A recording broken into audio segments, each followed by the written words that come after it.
possible to lay it aside afterwards and say nothing about it.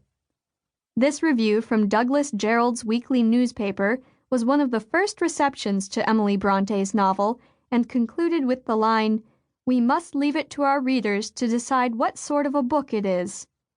The conclusion in this review, which is the extent of praise the novel received on its publication, pertains not only to the novel Wuthering Heights, but to Emily Brontë herself. It is up to readers to determine what type of writer Brontë was. Besides Wuthering Heights, only a few poems of hers exist, and precious little of her personal history exists to complement those writings.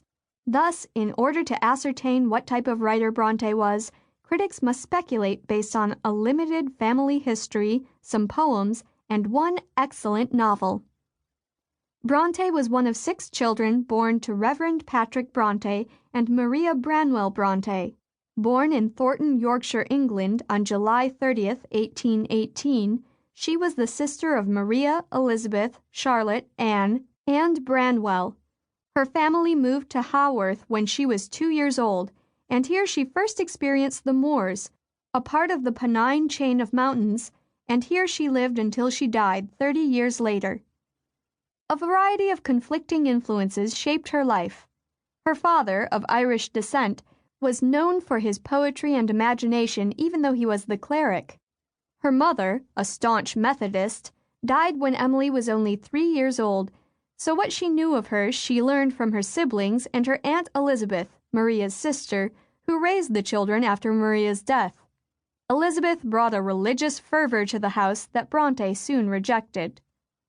Bronte's environment shaped her life and her work.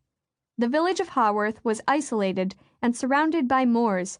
Thus, the one world she knew and lived in became the setting for her only novel. Paralleling her own life, she creates motherless characters in Wuthering Heights. Writing was a means of amusement for the Brontë children. After the 2 oldest sisters died, the remaining siblings began writing plays and poems, creating a world called Angria and Gondel. These worlds became little books and the sources for later poetry and prose. Emily Brontë went to school, but she was unable to stay there. Possessing a reclusive nature, she had longings and desires for her home on the moors, which prompted her return home after a scant 3 months. In the following year, 1837, she attempted to teach school. This endeavor lasted 8 months, but she could not handle the stress and again returned home. In 1842, she went with Charlotte to Brussels to study foreign languages and school management in order to open a school in Haworth. Brontë had success there. One of her professors stated that she had a head for logic and a capability for argument, unusual in a man and rare indeed in a woman. But she returned to Haworth when her aunt died in 1843. Living with her father at the parsonage in Haworth, this became a period of creativity. Although the earliest dated poem is from 1836, the majority of her poetry that survives was written during this time. Like most authors, Emily Brontë was a product of her environment, and this directly influenced her writing. During her life she had no close friends, was interested in mysticism, and enjoyed her solitude outdoors.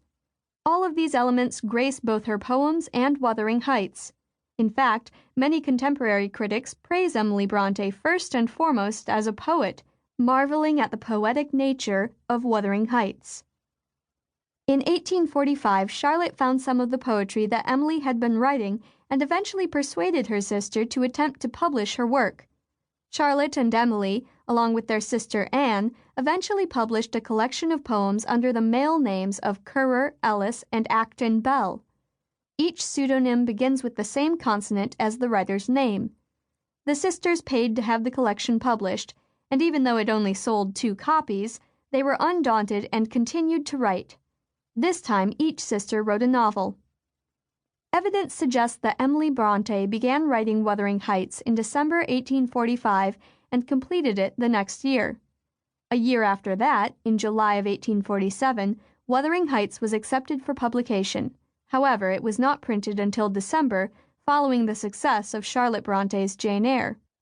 Although Emily Bronté's Wuthering Heights did not meet with the critical success that Charlotte's Jane Eyre received, contemporary critics tend to consider Emily the best writer of the Brontë sisters.